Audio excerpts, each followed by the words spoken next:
দর্শক আসসালামু আলাইকুম, আমি এই মুহূর্তে আছি উপশহর ডি ব্লক পয়েন্টে। এই যে মাত্র 3 ঘন্টার বৃষ্টিতে সিলেট শহর একেবারে ডুবে যাচ্ছে। আপনারা দেখেন যে উপশহর ডি ব্লকের মূল সড়ক অর্থাৎ ডি ব্লকের যে প্রবেশ মুখ মসজিদের পাশ দিয়ে যে মূল সড়কটা রয়েছে সেই সড়ক একেবারে হাঁটু পানির চাইতেও বেশি এবং দ্রুত পানির স্রোত নামছে এবং অনেকে গাড়ি নিয়ে এই সড়ক দিয়ে অর্থাৎ উপশহরের রুজভিউ থেকে শিবগঞ্জ পর্যন্ত যে মূল সড়কটা রয়েছে সেই সড়ক পানিতে তলিয়ে গেছে এবং এই সড়ক দিয়ে স্বাভাবিকভাবে যান চলাচল করতে পারছে না। এরই আপনারা দেখতে পাচ্ছেন যে বিভিন্ন গাড়ি তাদের ইঞ্জিনে পানি ঢুকে তারা গাড়ি টেনে নিয়ে যাচ্ছেন। অটোরিকশা, যেটি ব্যাটারি চালিত অটোরিকশা, একটা ভাই দেখছি যে এখানে এসে তার গাড়িটি তার ইঞ্জিন নষ্ট হয়ে গেছে, সে টেনে নিয়ে যাচ্ছে এবং যারা গাড়ি নিয়ে যাওয়ার চেষ্টা করছে তারা কেউ বিপাকে পড়ছে, কেউ সতর্কতার সাথে খুব চেষ্টা করে তারা এই এলাকা পার হচ্ছে।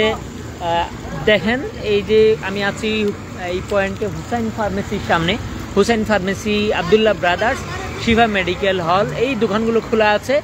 ফার্মেসি এবং অন্যান্য সদাইপাতি দোকান খোলা আছে। এই দোকানগুলো তারা মূলত এত রাত পর্যন্ত খোলা রেখেছেন। এটা আমি দেশে অনেকের সঙ্গে কথা বলে দেখলাম যে তারা মূলত তাদের দোকানে পানি ওঠা নিয়ে শঙ্কায় আছে, সে কারণে তারা রাত জেগে দোকানে বসে আছে যদি তাদের দোকানে পানি ঢুকে মালামাল ক্ষতিগ্রস্ত হয়। এবং অনেকে এই পাশে দেখলাম যে বি ব্লকের দিকে অনেকে তাদের দোকানের নিচের অংশের যে বিভিন্ন সামগ্রী আছে সেগুলো উপরের দিকে তুলে রাখছেন, যে সারা রাত যদি বৃষ্টি হয় ঘুমানোর পর তাহলে পানিতে দোকান তলিয়ে যেতে পারে, সেই আশঙ্কা থেকে তারা দোকানে পরিবারের সবাই বা স্টাফ সবাইকে নিয়ে এই কাজটা করছেন। দেখুন এই পানির স্রোতটা অনেক বেশি।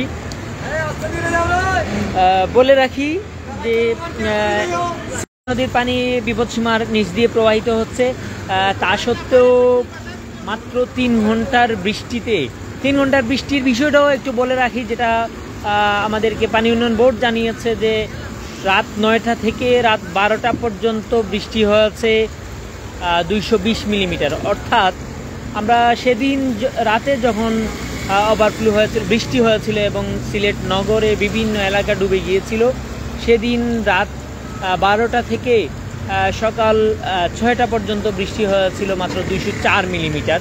কিন্তু আজকে রাতে মাত্র 3 ঘন্টায় বৃষ্টি হয়েছে 220 মিলিমিটার। অর্থাৎ বৃষ্টিপাতের পরিমাণ আজকে অনেক বেশি, যে কারণে গতদিন নদীর পানি বিপদসীমার উপরে থাকার ফলে এই উপশহর এলাকা সহ বিভিন্ন এলাকায় আগে থেকেই পানি ঢুকেছিল এবং পানিতে অনেক এলাকা নিমজ্জিত ছিল। সে কারণে বৃষ্টি হওয়ার ফলে বিভিন্ন এলাকায় পানি ঢুকে গেছে।